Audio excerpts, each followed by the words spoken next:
It's so good. So we're back with our second episode of Bare Bare naked Naked combos. Combos. So we're back with the 5 questions each. We had a guest lined up, but he couldn't. He's working nights, so they called him in tonight. So we came up with 5 questions. She went first the last time. I'm gonna go first today. Mm-hmm. So here's the first question. Uh,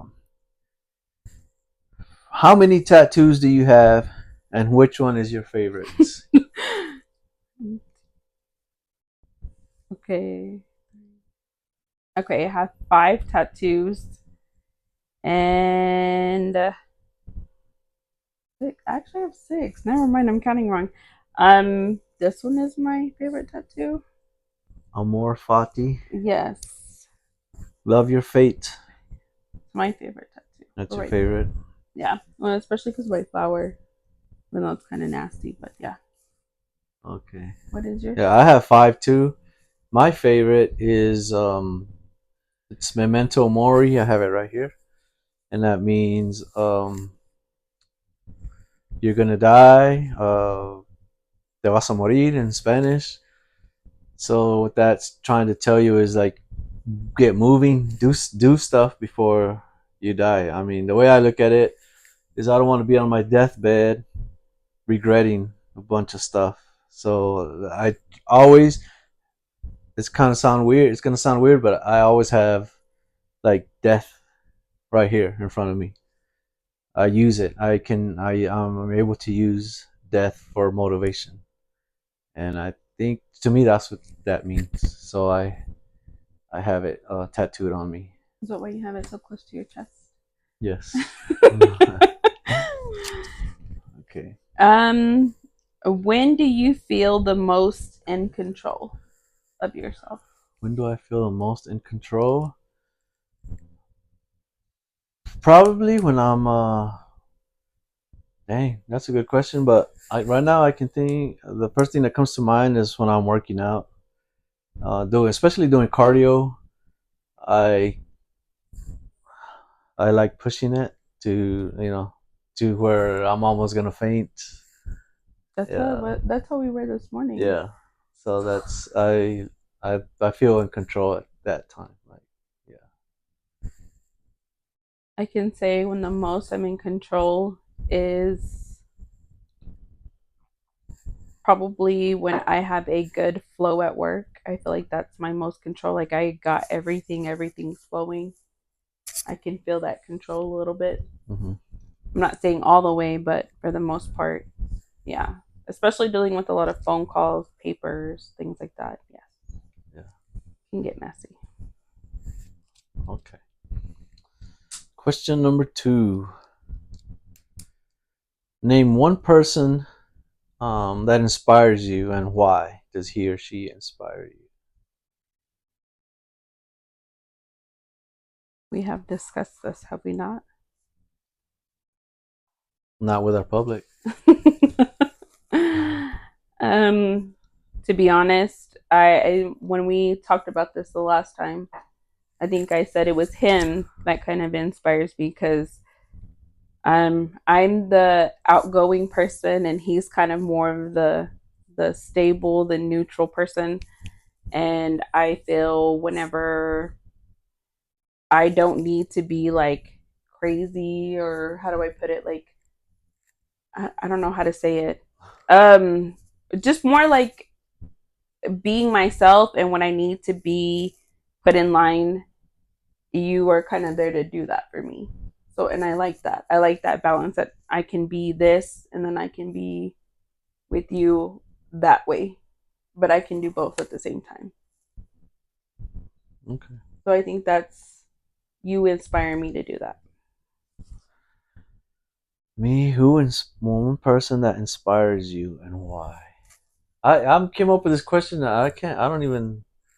I mean, there's a lot of people that inspire me. But if you could go to one One. person, one person, Oh my gosh. I've been thinking about it, and I still haven't found one not even answer. in your speakers or nobody. But I mean, yeah, I can. think of one person. I don't know him personally. I've met him before. His name is Les Brown. He's a motivational speaker.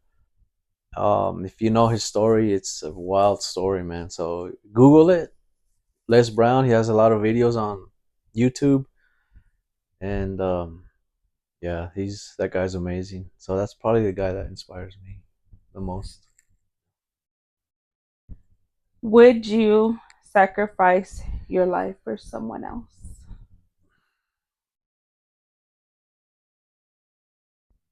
I think I would. Yeah. I mean, if if if I knew that my life, my being gone was gonna better, especially like my someone in my family, yeah, I would. I would.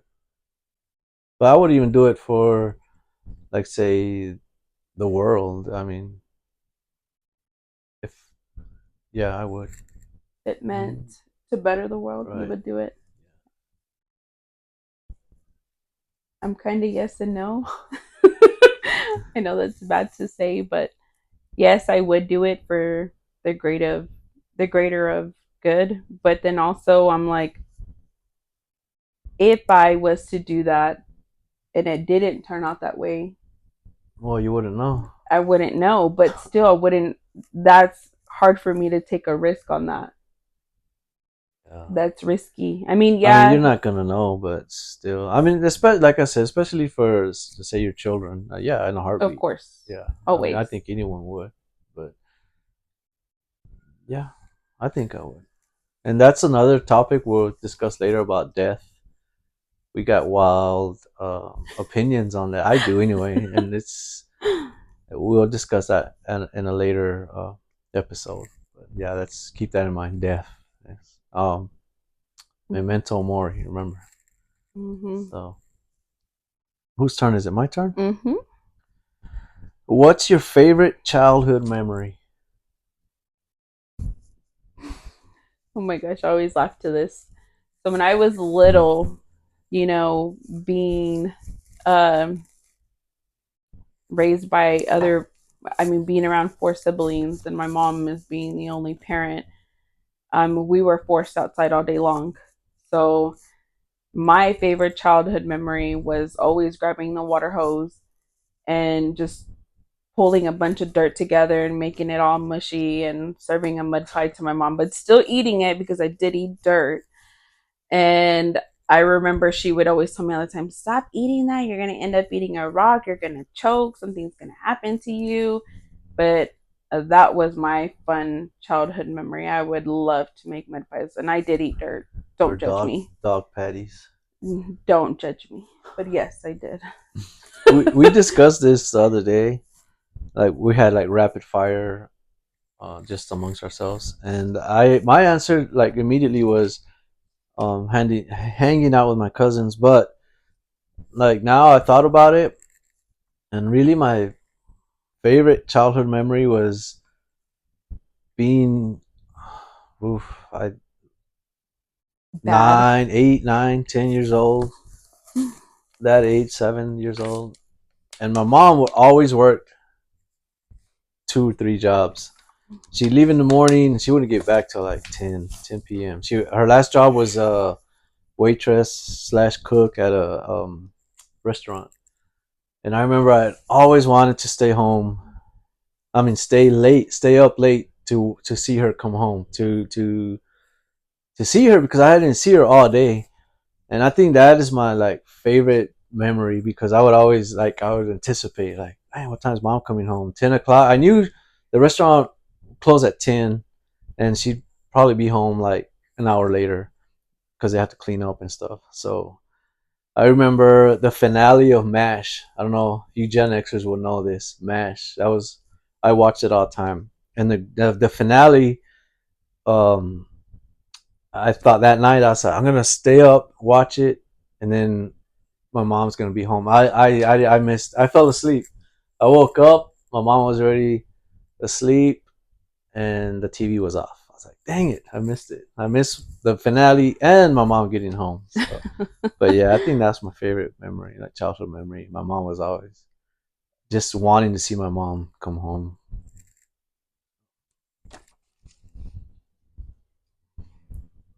Um, who do you think should pay out on your first date? First date. Yeah, women say that men should, but I don't know. There's various opinions I have heard. I used to the old me, the macho, whatever, like the man had to pay. But now I think the woman couldn't pay too. I mean, I don't see anything wrong with that. But from your perspective, you, Either one. either I one. don't like if she offers to pay. I'm not going to say no. Oh, go ahead. But um, I think it's. I think it should be both, one or the other. What me and you have a fight about, yeah, back and forth. It should be fair, should it yeah. not? I mean, yeah, it should. It should. Your turn. My turn. Uh, what's one song that you can think of that makes you tear up? Oh, great. There's a lot I know, I but mean, there is a lot. There's a song that my son, he's always played it, and I'm not a big country person, but it's a Morgan Wallen song, and it always, I kid you not, it always makes me tear up because he's since he started driving. Keep in mind, my son is 16, turning 17, and ever since we have been learning and teaching how to drive, that is a song that he always sings, and he always laughs at me and looks at me and tells me, like, I was like, don't you? He was like, don't you think, when you get older and you listen to the song, you're gonna remember me? And I'm like, yeah, I will. So mm, that one song is what's gonna make me tear up because he's a very how do I say it, in his feelings person. He uh, likes to hear the music. He likes to hear the words. He's all yeah. about that. I have several songs, but the one I can think of right now is I heard it earlier is "Cats in the Cradle." And there's a lot of versions of it, but the version I like is by Ugly Kid Joe, and that song's pretty deep, man. It makes you think. That song's like, and then there's another one, "Somewhere Only We Know," I think it's called by Keen, Keane. Have I I think, heard these songs? Have you played these songs? yeah, yeah. Okay. But those two songs they're pretty deep, and like, yeah, I Is don't it make cry, you tear? but But does it make you tear up? at times, yeah, yeah. You listen to the words, yes, it does. Okay. What issues will you always speak your mind about? What issues will the husband? Human rights, like, yeah, the rights of others. I hmm. Yeah, I'm real passionate about like just rights. So, like, say for instance the George Floyd protest and all that. Like, I was out there protesting. uh, yeah, I was real involved in that, and also the I remember in 2019, I went to London with my son and his little cousin, or his cousin, and we went to London to a soccer game, and we were walking down um, the main road. What's it? Where Parliament is, and they were protesting for the climate change, or what was it? The climate thing, Yeah. environmental stuff, and some girls had a big old banner out and they were there was a bunch of people, but I saw that banner and I was like, oh, it's climate, it has to do with the climate, I'll protest. So I jumped in there, I jumped the barriers, and I was out there protesting. And then they started arresting people, and I was like, oh no, I can't get locked up, like I'll be on locked up abroad. So I got out. Mm. But yeah, I'm that's one thing that I'll always speak up for. If for the like troubled teens and stuff like that. I'll always be. How about you? Uh,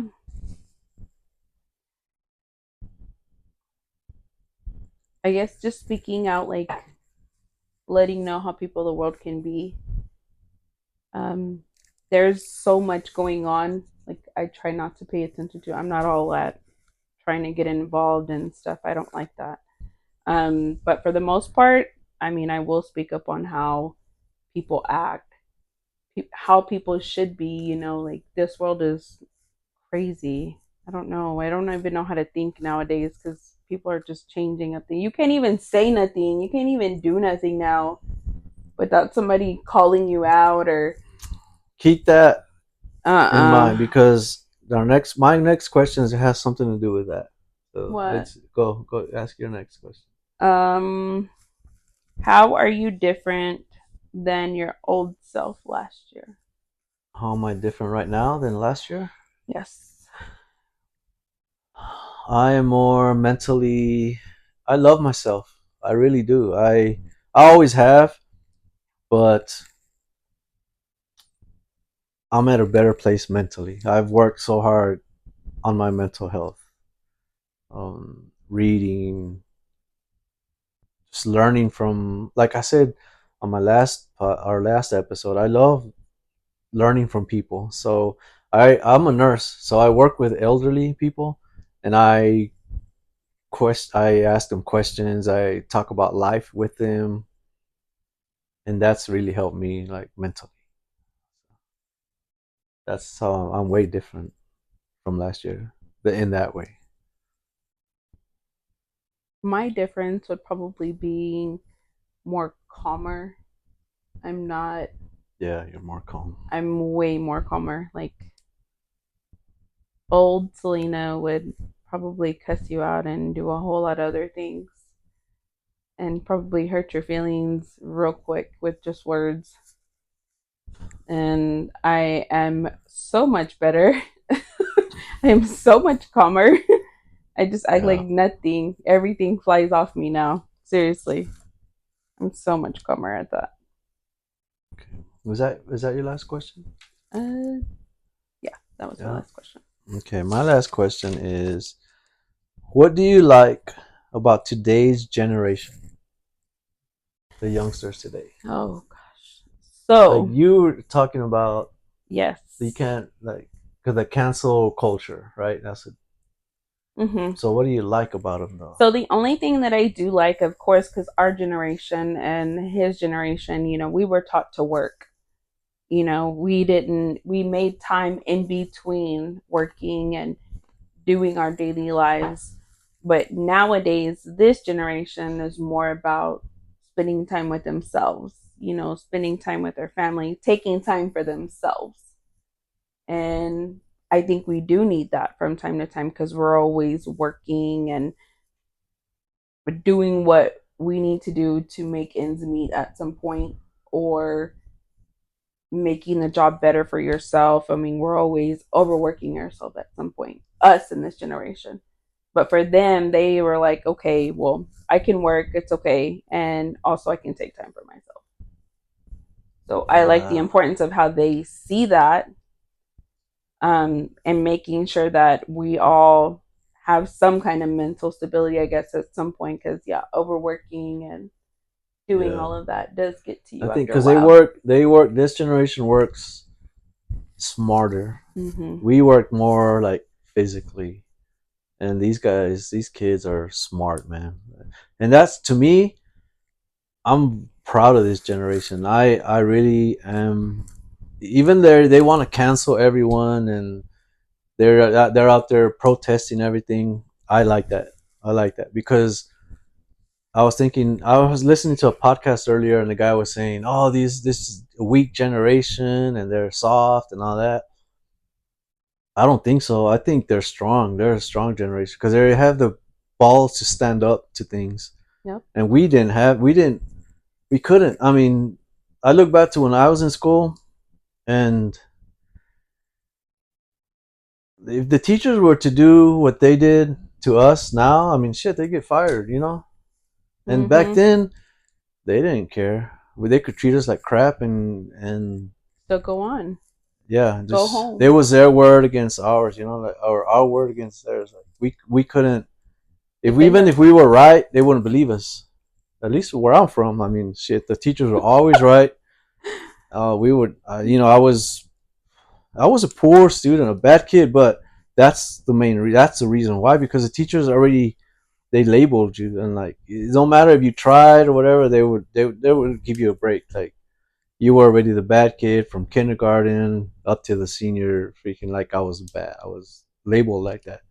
And deep down in my heart, I was a good kid. I wanted to do good stuff, but there wasn't one teacher. Like if y'all are watching, freaking, there's there was not one teacher that freaking helped. Not one.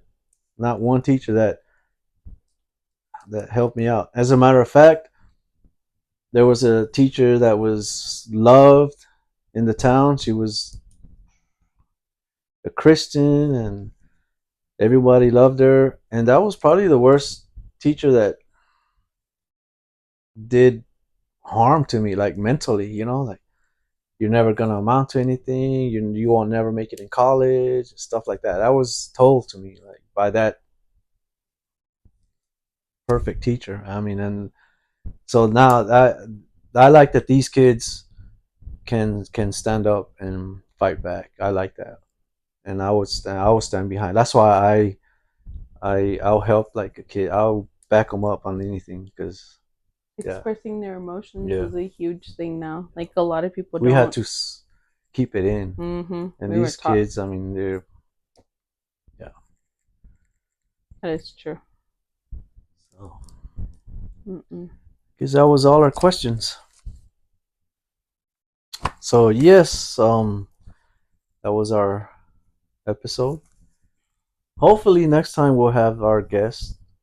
There was two of them, the girl and this guy. That I didn't contact the girl. It was last minute because I thought he was gonna come on. But um, yeah, hopefully next week we'll have someone. If not, we'll have more questions.